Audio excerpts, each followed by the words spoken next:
जिंदगी की किताब में हर पन्ना एक कहानी समेटे हुए है। कुछ कहानियां हंसाती हैं, कुछ रुलाती हैं, कुछ सोचने पर मजबूर करती हैं। पर क्या कभी सोचा है, यही कहानियां जिंदगी बदल भी सकती हैं? जी हाँ दोस्तों, आपने सही सुना। ये कहानियां सिर्फ सुनने के लिए नहीं है, बल्कि जीने के लिए है। इनमें छिपा है वो जादू जो आपकी सोच को, नजरिए को और हाँ, जिंदगी को भी एक नया मोड़ दे सकता है। इसलिए हम लाए हैं आपके लिए एक नई कहानी जो आपके दिल के दरवाजे खटखटाएगी। ऐसी कहानी जो आपको जगाएगी आपके अंदर का वो शेर, वो प्रेरणा जो कभी सो गई थी या फिर कमजोर पड़ गई थी। ये कहानियां किसी जादूगर की टोपी से नहीं निकलती, ये समेटी हैं जिंदगी के असली अनुभवों को। ये हैं आम लोगों की कहानियां जो बने हैं असाधारण। ये कहानियां आपको बताएंगी कि असफलताएं हार नहीं, सीढ़ियां हैं।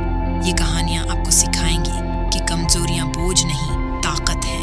और दोस्तों, ये सब हम सिर्फ इसलिए कर रहे हैं क्योंकि हम मानते हैं हर जिंदगी में एक बदलाव का लम्हा होता है और वो लम्हा शायद इसी कहानी में छिपा हो। तो जरूर देखिए हमारी प्रेरणा की पाठशाला, क्योंकि ये पाठशाला सिर्फ आपकी है।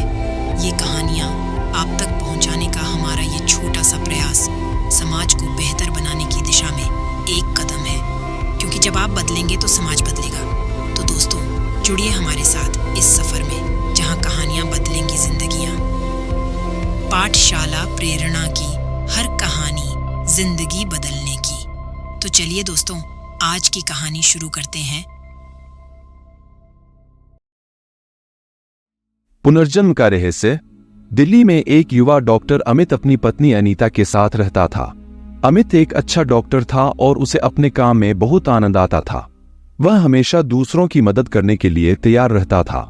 एक दिन अमित एक मरीज का इलाज कर रहा था।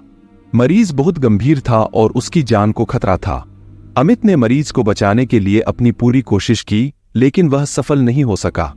मरीज की मृत्यु हो गई। अमित को मरीज की मृत्यु का बहुत दुख हुआ। वह बहुत परेशान था और उसे समझ नहीं आ रहा था कि वह क्या करे। वह अपने दोस्त शंकर के पास गया और उससे सलाह ली।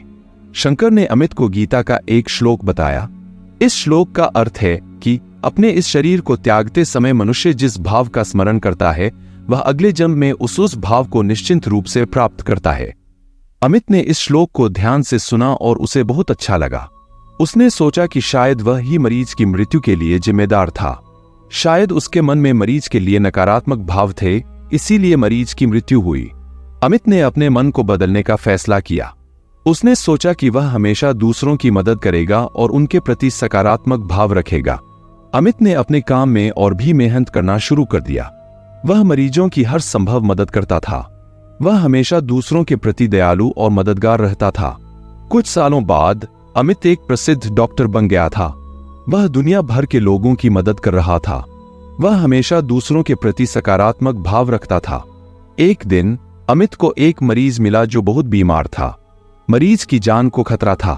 अमित ने मरीज को बचाने के लिए अपनी पूरी कोशिश की और वह सफल हो गया। मरीज ठीक हो गया और अमित को धन्यवाद दिया। अमित ने मरीज से कहा, मैं तुम्हारी मदद करके बहुत खुश हूं।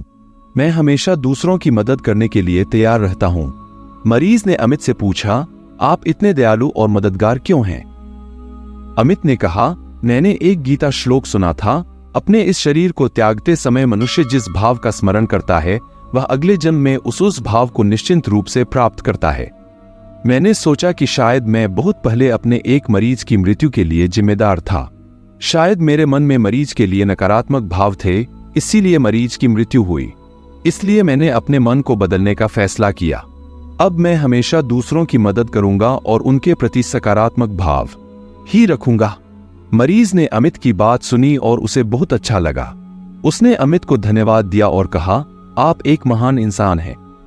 आप दूसरों की मदद करके दुनिया को एक बेहतर जगह बना रहे हैं। गीता के इस श्लोक से हमें यह सीख मिलती है कि हमारे विचार और कर्म हमारे भविष्य को निर्धारित करते हैं। यदि हम अपने मन में सकारात्मक भाव रखते हैं और दूसरों की मदद करते हैं, तो हम एक अच्छे इंसान बन सकते हैं और सफल जीवन जी सकते हैं। दोस्तों, हमें इस प्रेरक कहानी से सीखना चाहिए और प्रेरणा लेनी चाहिए और अपने दोस्तों और परिवार के सदस्यों के साथ साझा करना चाहिए। और दोस्तों, आपसे हमारा विनम्र अनुरोध है कि आप मेरे YouTube चैनल कथा विस्टा को लाइक और सब्सक्राइब करें।